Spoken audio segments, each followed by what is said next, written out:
Hi, welcome to the third quarter 2023 ISG Global Index call.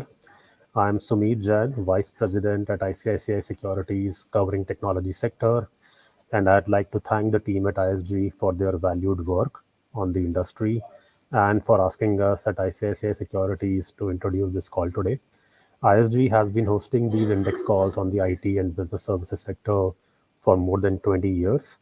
ISG regularly advises over $12 billion of total contract value each year, giving them deep insights into the sector as well as the key changes in enterprise demand. With that, I will turn the call over to Stanton Jones, distinguished analyst at ISG. Over to you, Stanton.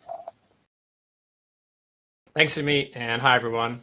With me today is Steve Hall, partner and president of ISG EMEA, Kathy Rudy, chief data and analytics officer, Namartha Darshan, chief business leader for ISG India, and distinguished analyst Alex Blocker.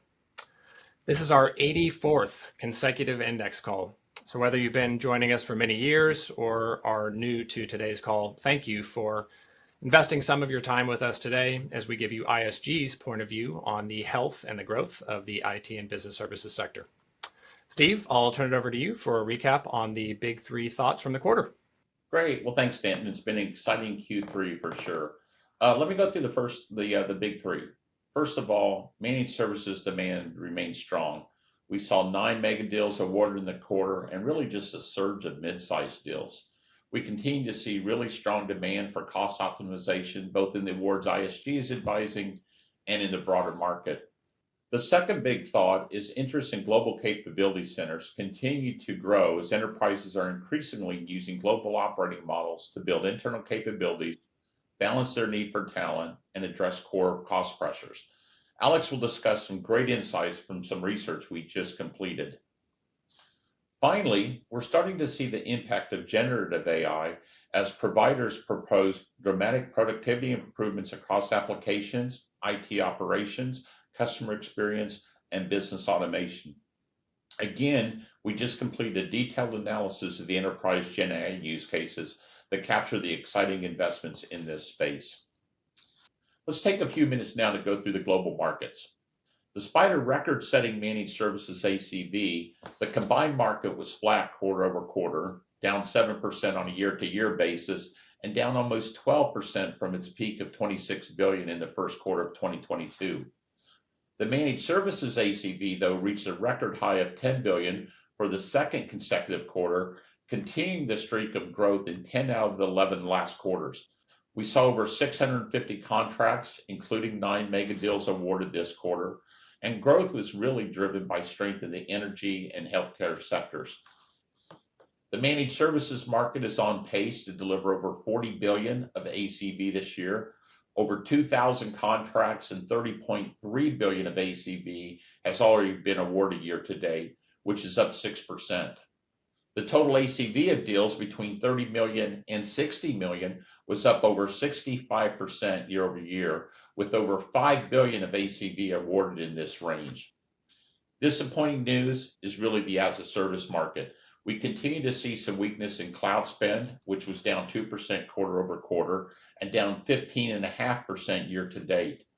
The as-a-service market at $12.8 billion has been down now for 6 consecutive quarters from its high of over $16.8 billion in the first quarter of 2022. So let's delve into some of the major insights from the quarter. Alex, I'm excited about the GCC market and what's happening there. Can you share your insights? Thanks, Steve. For the last 2 index calls, we've been continually discussing the unprecedented interest in global capability centers, or GCCs. We've heard both interest from service providers in purchasing or helping clients monetize their GCCs, and interest from clients in setting up or expanding them in about equal quantities.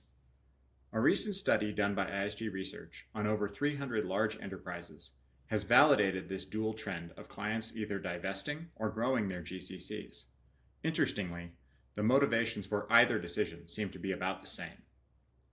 In the study, enterprises that indicated they were expanding their GCCs were focused on achieving cost savings through access to localities with lower labor rates, and moreover, were focused on the availability of talent in the geographies where they had built GCCs already.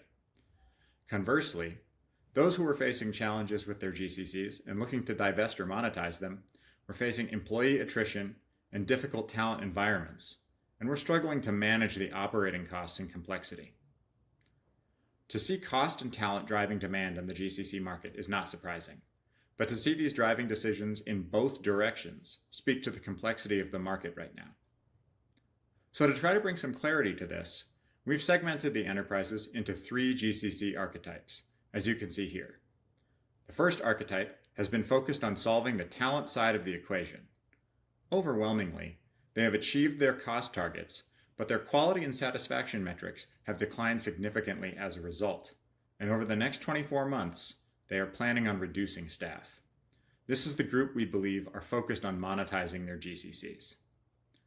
The second archetype was driven more by value than by access to talent, and they predominantly built their captives in alliance with service providers using a build, operate, transfer model. This group has many more captive centers on average, and we're working to reduce locations. Unlike the first group, they were seeing moderate gains in all the performance areas we measured. This group represents an opportunity for providers who can help their customers consolidate multinational operations into low-cost countries. Finally, the third archetype was also driven by value, like archetype 2, but originated their captives from managed services contracts that were converted to captives after the fact. They were performing the best in all the self-reported metrics of any of the 3 archetypes we found, and their focus for both the last 2 years and the next 2 years is to expand staffing at these locations. Ultimately, creating a global capability center is just one component of a much larger conversation about risk, cost, service delivery management, and strategy realization. So providers that can help their clients work through these factors and stay flexible on both delivery and commercial models, we think are set to gain an advantage in this talent-constrained and cost-conscious environment. With that, I'll turn it over to Namratha to talk about the emergence of generative AI. Thank you, Alex. Since our last index call, where we began reporting on emerging impact and investments in Gen AI use cases, we launched a detailed market study to analyze the rapid evolution of Gen AI use cases in the enterprise. With this, Gen AI has grown beyond hype and has already become a priority investment area. According to a recent study on future workplace, 85% of the enterprises believe that investment in generative AI technology is important or critical. Now, to measure the adoption and maturity of these use cases, we conducted a deep dive research to better understand the Gen AI use cases and its adoption. In our recently launched State of Applied Generative AI Market Report, we see increased demonstration of functional use cases and vertical use cases. While there are several functional use cases maturing and impacting various business functions, one of the areas is application development and maintenance. The maturity of the use cases in code generation is high in terms of delivering the potential ROI. Now, on the other hand, vertical use cases are growing faster, including adoption. However, the adoption varies significantly amongst various industries.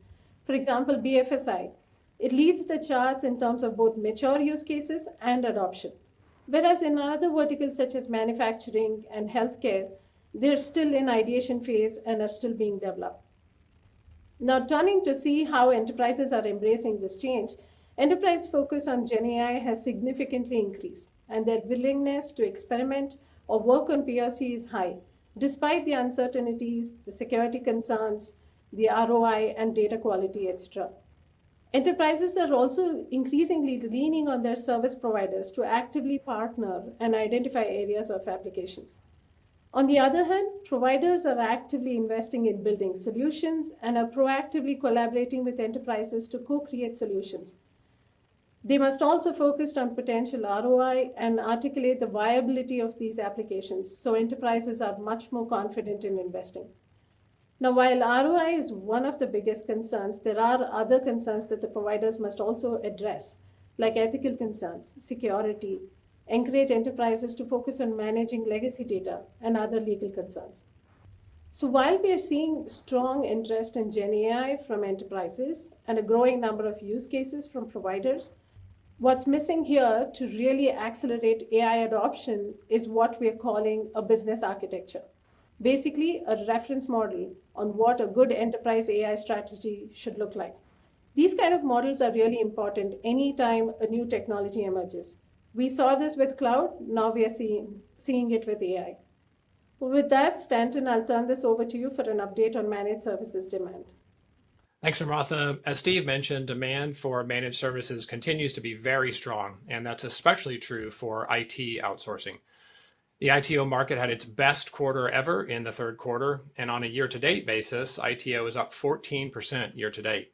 And that's on the back of the most ever contract value and awards through the first 3 quarters.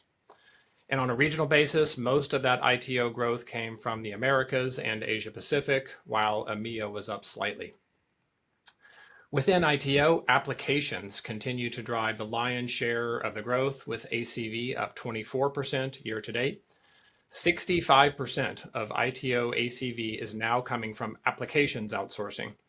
So essentially what that means that over the last several years, we've moved from an infrastructure-centric sector to an application-centric sector. BPO, on the other hand, was down 12% year to date, driven by a double-digit decline in the Americas. And within BPO, industry-specific BPO had its second best year-to-date result ever.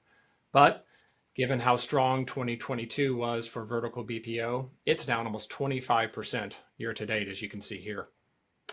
Another one of the big growth drivers of BPO, engineering, was also down year-to-date. But we think some of this is due to the downward pressure on discretionary spending that we've been discussing over the past few quarters. But it's important to keep in mind that outsourcing penetration in engineering is still quite low, and we think it still remains an enormous opportunity for service providers in this space. As Steve mentioned earlier, mega deals, or deals with 100 million of ACV or more, have driven a lot of the strong managed services results through the first 3 quarters of the year. As we said earlier, there were 9 mega deals awarded this quarter, and year to date, there have been 27 mega awards. That's the most through 3 quarters since all the way back in 2014. Those 27 awards have generated nearly 5 billion of ACV. And to give you a sense of the impact of that, if you compare this year to last year, that's around 2 billion of incremental ACV coming from mega deals. So you can start to see the kind of impact that these large deals are having on the IT services sector. Mega deals continue to be shaped through incumbency, consolidation, and spin-off of GCCs. And in fact, we actually just wrapped up some interesting new mega deal research and found a strong correlation between long-term incumbency and mega deal win rates. And we'll be writing more on this red hot topic on the Weekly Insider, so keep an eye out for that. Okay, Kathy, over to you for an update on the regions. Let's start with the Americas. The Americas region had its best quarter ever in Q3 with nearly 6 billion in ACV. On a year-to-date basis, managed services in the Americas also set a new record of 15.7 billion, up 6.3%. There was a noticeable uptick in mega deals, as Stanton has mentioned, with 13 awarded in 2023, compared to 7 in 2022. This stands as the highest 9-month performance for mega deals since 2010. Significantly, the ACV resulting from these mega deals surged by 50% from the previous year, contributing an extra 650 million to the market. Industry-wise in the Americas, for the first 9 months of 2023, energy, healthcare, pharma, and telco media sectors achieved record highs in ACV, experiencing substantial growth year to date. However, financial services recorded a dip of 12% year to date, and manufacturing decreased by 9% year to date. Moving to EMEA, after achieving a record performance in managed services in the previous quarter, performance returned to 2021 levels with ACV of 3.7 billion, a 2% decline year on year. For 2023 year to date, managed services in EMEA reported an ACV of nearly 12 billion. That's a growth of 2.4% compared to 2022.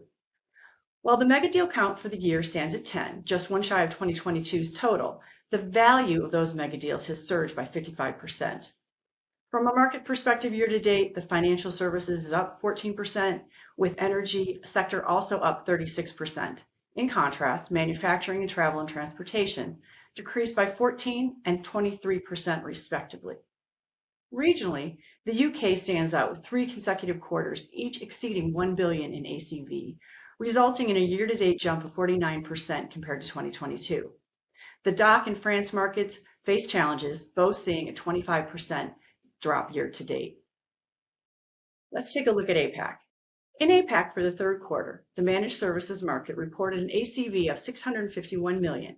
This is the first time in a year the ACV dipped below $800 million, with 2 of the past 3 quarters exceeded the $1 billion ACV mark.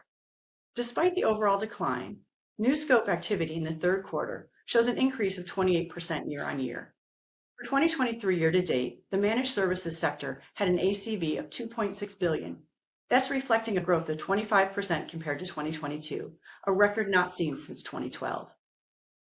By industry, year-to-date, manufacturing showed triple-digit gains, and telco and media both rose by 74%. Financial services dropped by 14%. Geographically, there were varied outcomes within Asia. ANZ, the region's largest market, had ACV growth of 54% year-to-date, and India, the second largest, was up nearly 100%. However, smaller yet significant markets such as Japan and Southeast Asia faced moderate reductions year-to-date. Now let's look at managed services from an industry perspective.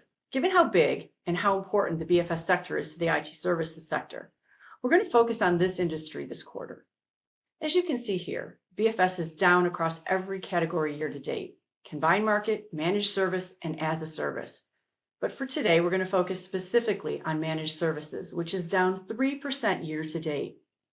And while 3% decrease may seem modest, it has significant implications on the entire managed services market, because historically, it's 30% of all of the ACV in the market.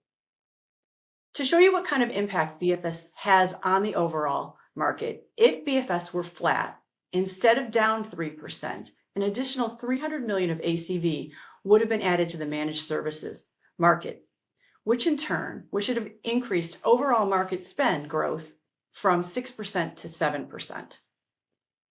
Now, in the past, the Federal Reserve interest rate hikes have impacted tech spending in BFS. For example, between 2004 and 2006, Fed rate hikes preceded a major economic downturn, and BFS sector's ACV reduced by 10% in 2008. However, we do see a silver lining in that the current rate hike cycle may be nearing its end, with a potential easing of rates by the Fed in 2024. If this happens, especially in the first half of 2024, we could see renewed growth in BFS, which in turn would spur significant growth in the overall managed services market. Now I'd like to turn you back over to Stanton to give you an update on cloud demand. Thanks, Kathy. As we've talked about extensively over the past year or so, infrastructure as a service bookings continue to be under a lot of pressure.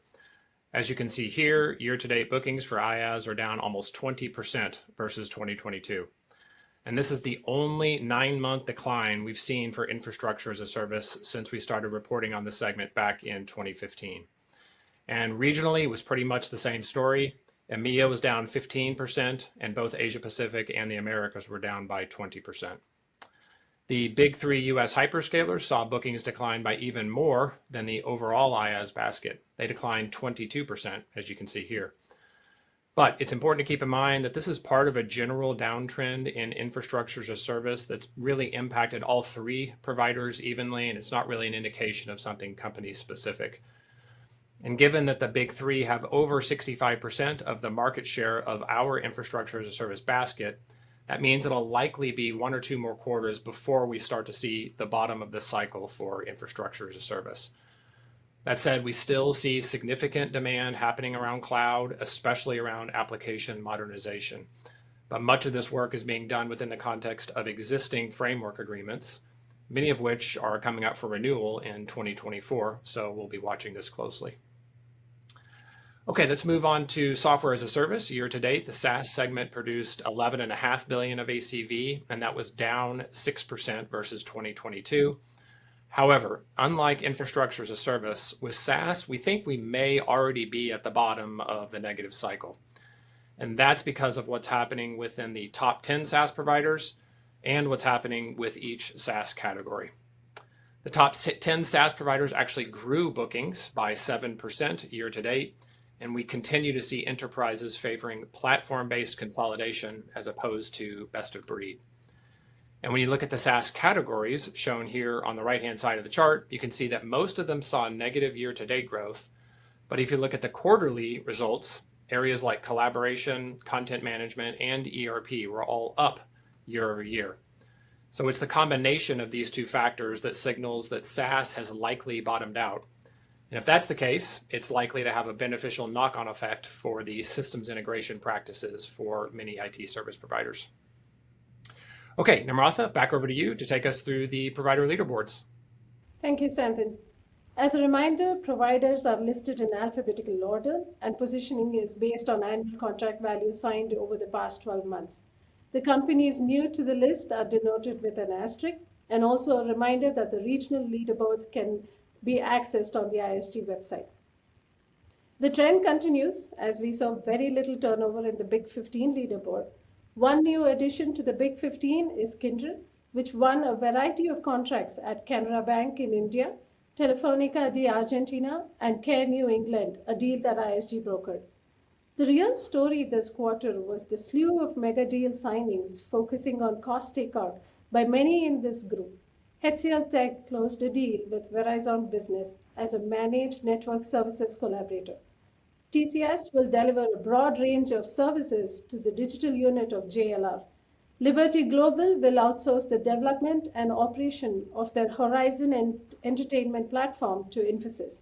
And Cognizant signed an IT infrastructure deal with Gilead Sciences.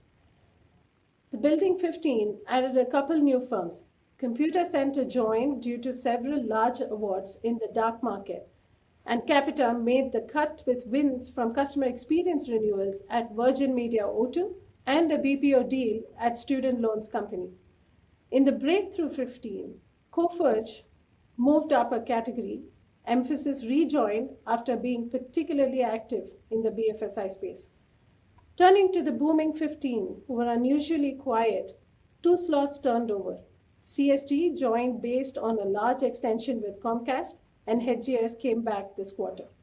On that note, Steve, back over to you to close us out on the forecast. Alex and Namratha, thank you for the insights on the rise of GCCs and for clarifying the amazing growth driven by Gen AI. This research is really groundbreaking and will help our clients make important decisions. The managed services market remained robust in Q3 despite economic headwinds and concerns. The managed services industry has now seen 3 consecutive quarters at almost $10 billion of ACV. There were 9 mega deals awarded in Q3, bringing the total for 2023 to 27 mega deals worth more than $4.8 billion. More importantly, we saw a strong volume of deals across all ACV bands. We continue to see strong growth across the globe, and as you may recall, EMEA was the growth leader in Q2, and the Americas had a record-breaking Q3.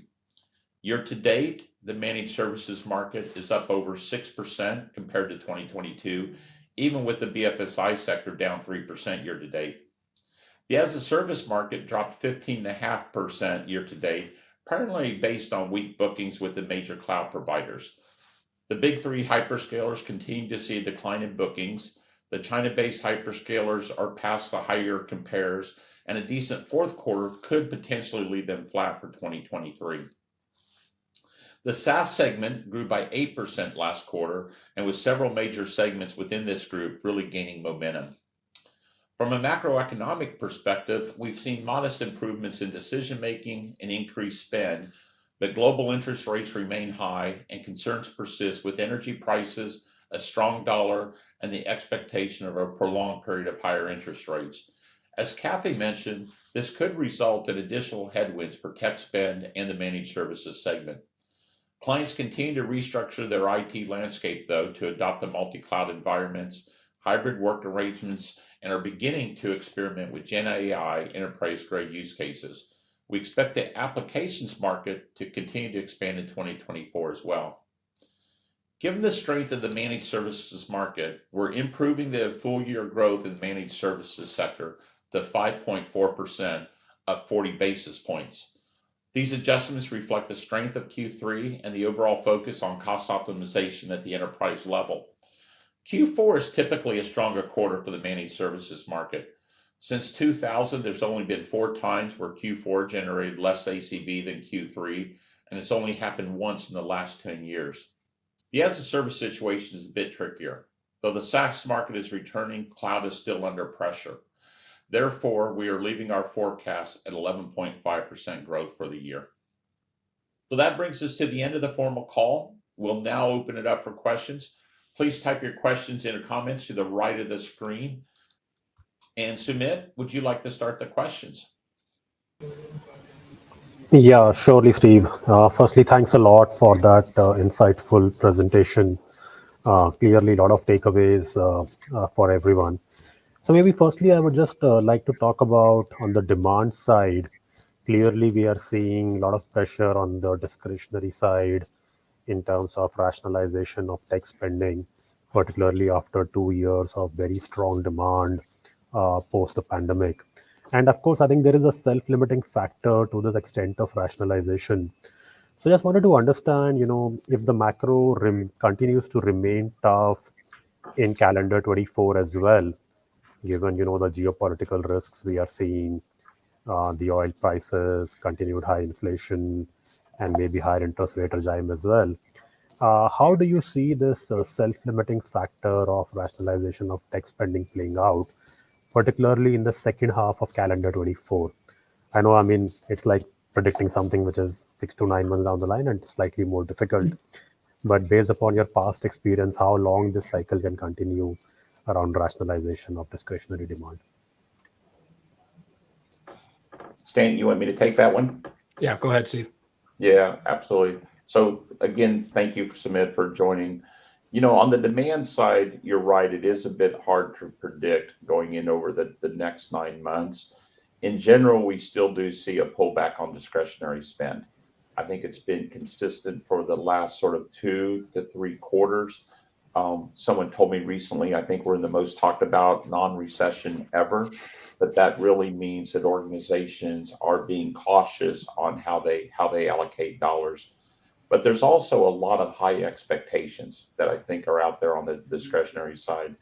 We talk about Gen AI in almost every conversation, but that's an exciting thing for organizations as well as they think about how do they reimagine their customer experience? How do they reimagine their products and services? We're still in the early innings, quite frankly, on digital transformation, and there's a lot of activity as the markets mature around that. So I think there is a pent-up demand almost for organizations to release some of that. But until there's probably a better picture on the financial front and the broader economic front, it's probably not going to hold. So just thinking through the market, and we talked a lot about this over the last couple of weeks, I would be cautious going in on the overall tech spend increasing over the next 3 quarters. I think we're probably looking at early May, June timeframe before we see really opening up. I think managed services is going to continue to remain healthy, really driven by the cost optimization and all the new operating models that we've talked through. But that discretionary spend, which for a lot of us is a bigger part, is going to continue to cause some headwinds for most of the big SIs in the market. Yeah, and Sumit, I wanted to add on the discretionary spending side. I know you and Steve have talked about this part of the call. I think it's also important to note the impact that discretionary spending can have on applications related outsourcing. So, that's really what's driving most of the ITO growth. That's over, 65% of the ITO of the ACV now is applications. And, you could have in a contract, you could have 20 to 30% of that contract be viewed as discretionary versus run. So that's also kind of holding back, you could argue, holding back some of that ADM spending as well.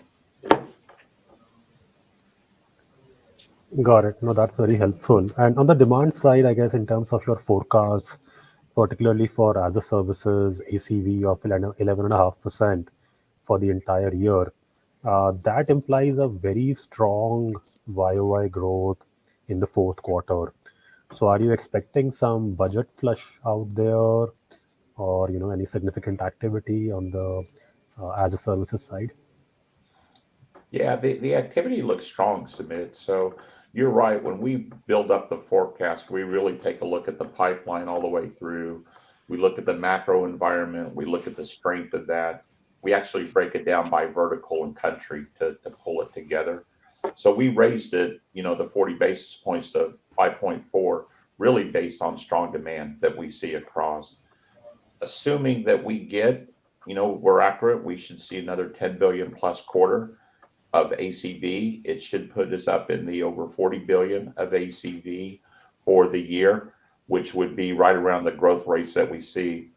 As I mentioned, we've never, in the 20 years, we've only seen four times where Q4 was lower than Q3. And I think the demand environment right now, especially for the managed services, remains strong. So I don't want to say we're bullish because of some of the demand concerns that we've had, but I think we're very optimistic that it's going to be a strong year on the managed services side. Right, Steve. So actually, my question was more around on the as a services side, because yeah. Sorry, Stan, you want to take the as a service question? Yeah, Sumit. So the as we talked about, I would say that's probably more a reflection of the fact that we're starting to some of these sectors are starting to kind of roll over, rather than necessarily a lot of new discretionary spending coming into cloud. So you can start to see that, as we talked about, in some of those SaaS segments. So for example, in ERP and HCM, some of those are now up quarter over quarter, not year to date, but quarter over quarter. So that's an indication to us that we're essentially, the compares are getting easier. Not necessarily that we're seeing incremental budget being flushed or net new spending around there. And I did want to make it clear, that we still see a significant amount of cloud activity happening. And I see some questions coming in around this. It's just the pullback on bookings there. Both, it's kind of different for infrastructure as a service versus software as a service. As we've talked about on the infrastructure as a service side, that's more a reflection of enterprises buying a lot post-pandemic and using what they already bought. On the software as a service side, that's, in our view, more of an impact of this pullback on discretionary spending. Let's delay the upgrade, or let's just roll out this portion to this unit and not the entire company. So the pullback on the SaaS bookings the cloud bookings are for a little bit different reasons, but we are starting to see some green shoots, as I mentioned, on the SaaS side in specific categories. Got it. No, that's helpful. And then, you had a good section around the captives on the captive side in India. And we are clearly seeing, a lot of Fortune 500, G2000 customers are preferring to open up their own captives in India based on what the learnings they had during the pandemic. I just want to understand, the follow-on impact of that on IT services industry. Do you think it's a market taken away from them by the captives, or do you think it's an incremental revenue opportunity for them by working alongside captives over the next several years? How do you see these cycles playing out? Alex, you want to take a stab at that? Sure. I think that from the data we have in the recent study, I think is an incremental opportunity for the service providers. Overwhelmingly, the demand for captives is kind of driven by demand for talent. And in the data, we see a consistent need for help hiring, help doing process reengineering, help automating processes. And I see a lot of opportunity for the providers in helping to actually leverage their superior hiring engines versus what many enterprises without the name recognition in the India market can achieve by themselves. Yeah, Sumit, I think there's one other piece that's really important here. We used to call them bots or, captive JVs, different things. I don't think the bots that build, operate, transfer are necessarily in vogue again, but we are seeing a lot of what I would call hybrid captives, where the service provider and the enterprise client really work together to make a better solution and offering. So I think that's going to be growth for the overall market as you see it. And I know there's multiple SIs that are really helping clients in this space. It could even be within their campus. Think about what we used to do with ODCs or offshore development centers. They bring in legal, HR, talent, their management expertise, tooling, et cetera. But you use more client personnel, et cetera, to do it. So I think it's going to be a net win for it. It's still sort of the recognition that we live in a global talent pool, and we have to go after the best talent in the world, regardless of where it may sit. Right, right, right. And maybe one last question around the generative AI. I mean, of course, we have seen a lot of use cases getting developed, and you have talked about fairly deeply in terms of some of the impact on the industry. Just want to understand in terms of the financial impact of this on the IT services providers from the revenue perspective or from the margin perspective. How far do you think that will start getting reflected in their financials? And what will be the impact for the revenues or the margins in your view? So maybe I can take that on the generative AI. So while there are use cases sort of being identified, there were several promising use cases, and like we mentioned in our just a few minutes back, there are functional use cases and the vertical use cases that seem to have some good amount of impact. Having said, I think it's still too early to be able to predict what kind of productive returns are going to be given back to the clients at this stage, because there are many other guardrails that needs to be defined, whether it's your security concerns, legal concerns, copyright and plagiarism. There's just multiple other things that still need to solidify the whole solution, in fact, itself. I think at this point, it's very safe to say that there is a good, promising solutions that are being developed and which can be very beneficial or advantageous for the service providers to be able to say that, hey, we can bring in these solutions, and that could give them a lever to be able to price it a little higher. But at this point, what is going to be the impact? I think that measurement is something that we have to look into. And Sumit, excuse me. So the we talked about on the last call, we were seeing promises of significant productivity improvements, and I think we're moving into the reality phase now of contracts being signed and 3, 5, 7-year commitments being made. So my perspective would be, and I'll be interested to see if the team agrees with this, that some of those commitments are coming down. But a lot of that is because of the kind of reality of a lot of things that Namratha just talked about are now starting to hit. Now we're talking about copyright and what happens if the solution hallucinates? Who's responsible for that, right? These are now the hard questions that enterprises and providers are having to answer as contracts get signed. So that's the reason that, if you look at this through two lenses, there's going to be, and we talked about this in the pre-call, we think that there absolutely will be a significant impact, and I think a disruptive impact over the next year to 18 months with providers integrating Gen AI into their own delivery, especially in areas like code generation, data migration, building functional requirements, code migration from mainframe to, something else. That's going to happen a lot. And of course, that's then going to enable them to do more, faster, cheaper. And we know how competitive this sector is. But then there's the kind of buy side of this, the use case side. Okay, now we're working through a lot of these proof of concepts that Namratha talked about. But before these actually go live and are exposed either internally or to our clients' clients, now a lot of those really tough questions are getting asked. I mean, we're seeing that right now on deals about, whose responsibility actually is this if it hallucinates something that the buyer, there's a million use cases that could go wrong. So that's in the process of being developed.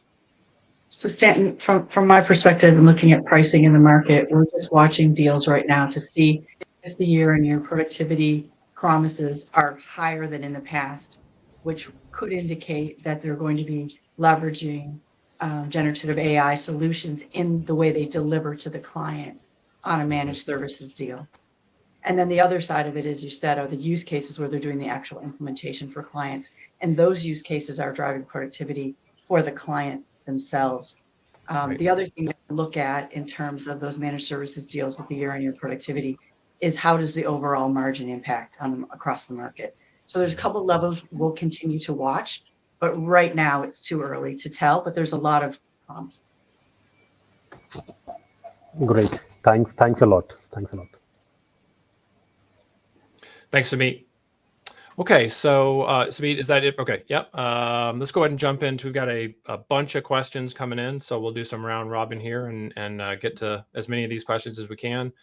Alex, I'm going to come to you next. We've got another question around the Global Capability Center. So do the GCC archetypes align with any specific industries? Yes, they do. Although every industry to some extent is present in all of the archetypes we identified, the group that kind of saved cost at the expense of quality, customer satisfaction, and employee experience tends to cluster around manufacturing, with about a third of that group being in the manufacturing sector. The group that originated with build, operate, transfers and is now looking to consolidate is heavy in the oil and gas and energy sector. And the expanding hiring in their capability centers, that third group, is overwhelmingly in the retail and consumer space. Okay, thanks, Alex.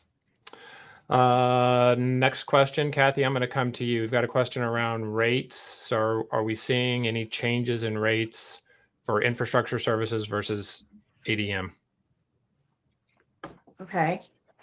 Well, we typically track that, and consistent with other years on the infrastructure side, we're seeing, your basic year-on-year declines. I think that's a very mature area, commoditized services, and we see, productivity and improvements in that area all the time. When we look at rates, I think, as I've said in the past, for the most part, they're flat.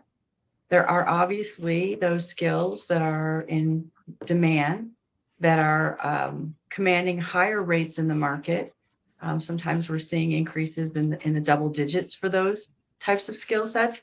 But overall, in the most part, from what we looked at in the analysis that we've done, it's really still holding flat. Competition is competition, and it's something that we look at really closely and will continue to track. I'm really interested in how generative AI is going to impact that side of the market. So hopefully we'll have some more information from you as that starts to simmer through. I guess kind of a follow-on question, and I'll open this up to the group because I think it's kind of related to ADM. So we noticed an increase in clients asking for more of a managed capacity type of deal structure versus managed services to allow them to have flexibility. That kind of sounds like what we see happening in ADM versus infrastructure, which tends to be more resource unit based. Team, any commentary there on emergence of managed capacity versus managed services? I can start. I think clients are becoming a lot more savvy about how they source and are looking at really what is the component and makeup of the teams that are delivering the solutions to them, and looking at how the capacity they have for what is actually being changed or optimized, and wanting more understanding about how they can flex that model up and down. I think I mentioned on a few calls ago, we're seeing a growth in team billing or a group model, and they're allowing that, which allows you to flex up and down when you're using that blended rate. Now that sometimes can benefit the provider more than the client because they're then managing that group behind it, but it allows the client as well to ramp up and ramp back down instead of making a commitment to a straight line, month on month. But I don't know, Steve, if you're seeing anything different.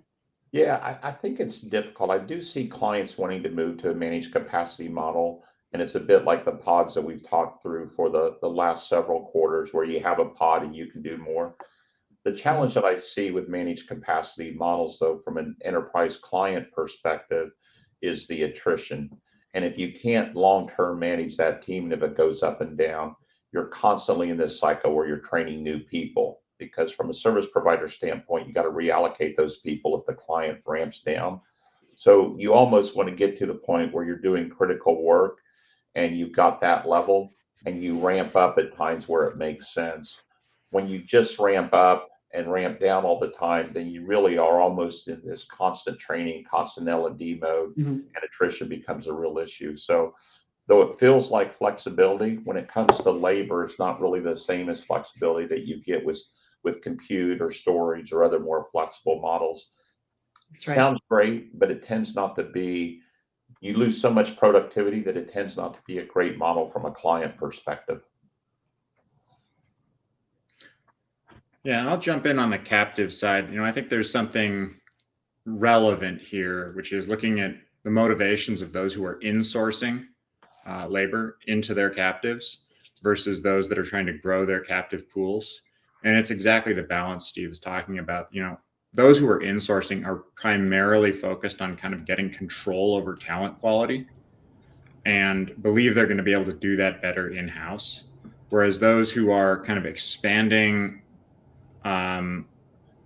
their use of captives over the globe, they're looking at access to talent that they don't have internally. And I think everyone who is expanding captives is facing challenges finding enough talent. And those who are kind of reducing their captive footprints tend to be doing it to first automate and then kind of simplify their operations. Okay. Next question, we've got a question about the HCM market, so I can take that one. So just a reminder, we're tracking both HRO as part of the BPO service line, but then we're also looking at HCM as a SaaS solution or SaaS category that we're tracking. So just looking at the data really quick on the, excuse me, on the HR outsourcing side, no, I wouldn't say any significant change. It looks like ACV is down single digits, both year to date and year over year. Nothing significant there. I will say on the SaaS side, though, this is one of the categories. So if we look at growth rates, there was positive year over year growth in the HCM category within SaaS for the last 3 quarters. So this is one of those categories that is starting to turn. Like we talked about, we're still down year to date. Actually, HCM is flat year to date. But this is one of those categories that is starting to turn, like some of the other SaaS categories. So I would say from our perspective, up compared to the rest of the basket, up 3 quarters in a row for HCM is quite positive. Okay. We've got a Namratha. I'm going to come to you next. We've got a question about how do you see generative AI impacting contact center providers? Sure. I think this space is just getting more and more exciting with the whole Gen AI piece. There is a massive potential in terms of how many use cases can be developed across the whole value chain of contact center industry. But I think the most emerging use cases that we are seeing is the smarter conversational AIs. The analytics impact that it has in terms of, the speech, the sentiment, or the text analytics, which is kind of influencing the whole intent prediction. And I think the most valuable use case that we're actually going to see, or rather we are seeing, is basically the smart agent assist itself. And I think that's going to have a huge impact in terms of how it's going to amp up or augment the human capabilities itself. And we're talking so much about productivity and improvements, and these are things that will actually hugely impact the operational efficiencies. Like I mentioned, the productivity. I know Kathy also mentioned about it. The training cycles for the agents can just become a lot more efficient, smarter, and shorter. And I think with all of this, the monitoring of the operations or the coaching, all of that is also going to become a lot more efficient. And then I think we're going to see some really promising, tangible ROIs. Okay. Thanks, Namratha. Steve, coming back to you. A question about BPO. Will BPO bounce back in 2024? Easy answer, yes. BPO is only down because of outstanding compares, and the whole market has truly turned. So if you think about industry specific, which we talked about for some time, this is where digital transformation, Gen AI, all the things that we talked about are just exploding. You're going to see full stack development solving business problems and changes across, and it's only going to continue to grow. So I would not get too upset on the quarter-over-quarter changes that you see in BPO right now, especially keep an eye on industry specific. From an engineering standpoint, it's been down. I think I've been a little bit disappointed with how it is down, but that has everything to do with discretionary spend right now. Yep. I think as we move more towards true managed services for engineering and new product base, we will see the rise of engineering continue. We just got to get through this spat of macroeconomic news and sort of the discretionary spend, which is holding down engineering a little bit. Yeah, and Steve, like we talked about, I think it's the penetration in engineering outsourcing is still very low compared to IT or business process outsourcing. And I think it's also important to note, just to remember what we're tracking here is managed services awards over 5 million of ACV, right? So there's a threshold that those need to read. It doesn't mean that it's not happening, but the impact of the discretionary spending plus that threshold it needs to get to, we still believe that represents a significant opportunity out in the market, and that will grow significantly. It's just kind of a double whammy of that threshold as well as the discretionary spending impact. Yeah, I agree, Stanton. We're still seeing good flow through on that. Still see lots of work, and there's some really big projects out there. So it's coming. Said that for too many quarters. It's absolutely going to continue to grow in those areas. So easy answer on that one. Okay. I'll take this next one. We've got a question about providers are reporting low hiring. Is that an indication of slowdown in demand? Great question. There's obviously a lot of news about this going on in the market. And as providers report today and yesterday, we're seeing some of those results. So I think this is, as usual, there's never an easy answer here. Are we seeing a slowdown in demand on the discretionary side? Yes. Are we seeing a slowdown on the managed service side? No, that's very strong. As we talked about, we set a record at 10.3 billion of ACV this quarter. I think this is also a result of, so there is absolutely some impact from the slowdown in discretionary spending and reflecting on those lower hiring numbers. But I think it's also important to keep in mind the explosion of hiring that happened post-pandemic, unprecedented levels of hiring that we really hadn't seen in the sector before. As well as attrition, which actually came back up again in the second quarter. Now, not everyone has reported yet, so we won't know what third quarter attrition looks like for probably another month or so. But it's those two factors of, a significant amount of hiring along with attrition starting to pop back up. So you could argue that providers in some ways, obviously they're slowing down hiring, but they're also letting natural attrition do what they need to do in order to reflect the slowdown on the discretionary side. So that's some of that impact of the slowdown in hiring. I know as an industry, we have typically very, very tightly linked hiring to revenue growth, and that really hasn't fundamentally changed. I know that many providers continue to look for ways to de-link those things. And there, of course, is still a strong linkage there, but it's starting to change a bit. And I think it's also just important to keep in mind the impact that attrition is also having on that slowdown in hiring.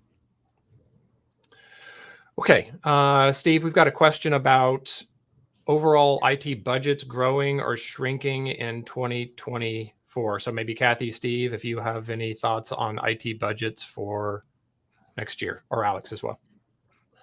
Yeah, I would say in general, I think they're going to be flat, at least again for the next several quarters. Talk to a lot of people that are in the budget cycle right now. There's not a lot of expectations for really increased spending going into 2024. We'll probably see a little bit. We've talked about, should we release some of the forecast stuff? We've decided not to because there's still too many clients that are still in their budget process. But I do think it's going to be flattish, maybe up 1 or 2%, but I don't think it's going to be a tremendous gain. I think the difference will be in the spending on what they spend it in. So I would expect another quarters of cost optimization to continue through and shifting dollars to, again, different types of projects. I'd love to say AI because I think that's going to be one, but I think digital transformation at the customer experience side will still be a key piece for a lot of industries. Okay. I'll jump in here too, Stanton, and say earlier this year, we saw definite cost optimization targets for this year in around the 5 to 6% range on average. But in the subsequent studies, we've seen that there does seem to be an interest in spending more on cybersecurity and more on network, even in spite of the overall kind of cost reduction targets for the year. So I'd say definitely agree with Steve that there's a kind of refocus on what is going to get that budget over the next year. Okay, I think we have time for one more question. I'm going to actually open this one up to the team. So we've got a question about what kind of provider. We have to end with a generative AI question. So what kind of providers are emerging in the Gen AI space? Larger providers versus smaller providers? Who has better competitive advantage? I can't reinforce enough and the link to this will be out there. The State of Generative AI report that just released is really, really fantastic. So I do encourage you to look at that. Just interested from the team. Obviously, we're not going to specifically call out specific provider names, but are there general categories that we see emerging in this space across either industries or the functional use cases that we identified in the report? Well, I can start and maybe the team can add in over here. Like Steve mentioned, maybe the easiest answer is there's no provider who's not focused on Gen AI right now. So they're both smaller providers, they're larger providers. I think their focus areas and their solution approach is probably what differs between the larger providers and the smaller providers, like some of the smaller and the niche providers that we're seeing in the market. In fact, as part of the report and the research that we did, we had smaller providers that are more focused on vertical specific solutions or some of the niche business specific solutions, whereas the larger providers are focused on large transformation. But in general, I think the investments across the board is quite high. So is the case with the enterprises in terms of how their willingness to adopt and experiment and even do a POC is also quite high. So from that perspective, I guess across the board, there is a competitive advantage and everybody is probably also trying to find their sweet spot in terms of where they can go ahead and approach with their solutions. Anything else that the team wants to add? I think there's one category that we probably need to really talk about that we haven't looked at as much. I think there's going to be multiple suppliers and new entrants that are going to come in from a model standpoint.